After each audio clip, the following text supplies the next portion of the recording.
Hey guys, Crow here, and recently you've been asking me in the comments on who to pull for in Wuthering Waves 1.1, so I'll answer this the best I can. It might not be what you want to hear, but trust me, by the end of this video you'll make a choice that you won't regret, and I'll probably never get sponsored by a gacha game after sharing this information with you. So first off, I know that you've been looking at leaked footage, and nobody can stop you from doing that since they're basically everywhere, but what I'd recommend you to do is to not entirely trust them, since the game usually changes some stuff. By the time the characters release, they might not be as strong as they were in the leaks, so you'll get your hopes up for nothing and just be disappointed. And what usually happens after that is that people get mad at the devs. Even though the characters weren't officially released yet, the leaks are meant to be seen as more of a test footage and is not the final release. This is also why I never cover or talk about leaks, since I don't want to disappoint you or spread misinformation. It's also why I don't make guides on unreleased characters. I mean, imagine farming an entire echo set and then finding out that the new set that just released is better for your characters and also easier to farm thanks to the new mechanics, or that the leaks were false and the character scales off something else, so you'll end up getting mad because you spent countless hours farming that old pre-release OP echo set for nothing, when you could have spent that time farming more Astrite to increase your chances of getting a new character or working on your current team. Just like I said, some of you guys might not like what I'm saying, but I'm just trying to be honest with you because I don't want you to waste your time or your materials and regret it later on. So who should you pull for? I'd say it depends on what kind of player you are. If you're a whale, then pull for whoever you want. You're helping the devs and funding the next update. But if you're free to play, then it gets difficult. I'd say it depends on what your end goal is for your account or how efficient you want to be. Alright, let me explain this better. So you have two choices. Choice number one, wait for a character to release, try their trial, and then wait for a week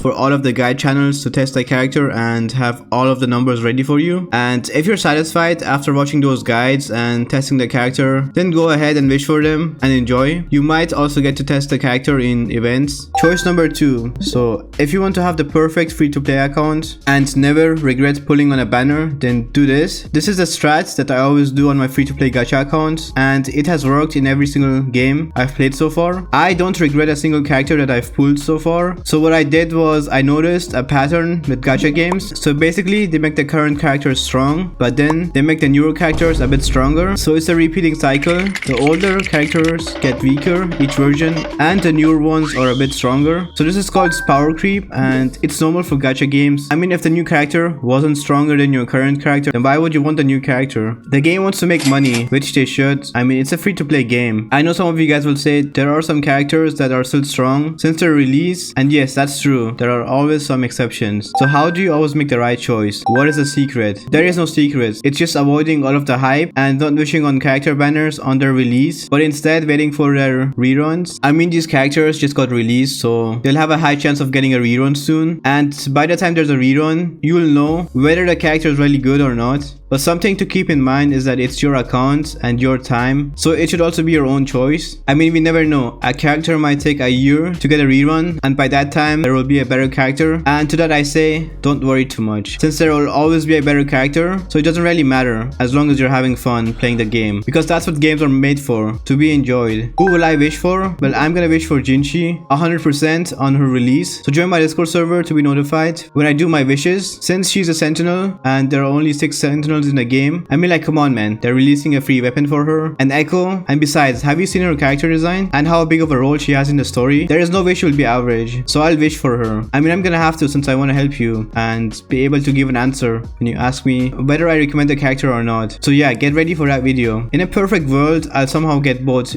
Jinshi and Changli, but we're gonna have to wait for that. Anyways, if you're free to play, then make sure to watch my free to play daily routine and Astrite farming guide so that you have enough wishes for them. And if the video was helpful, then please make sure to leave a like and subscribe.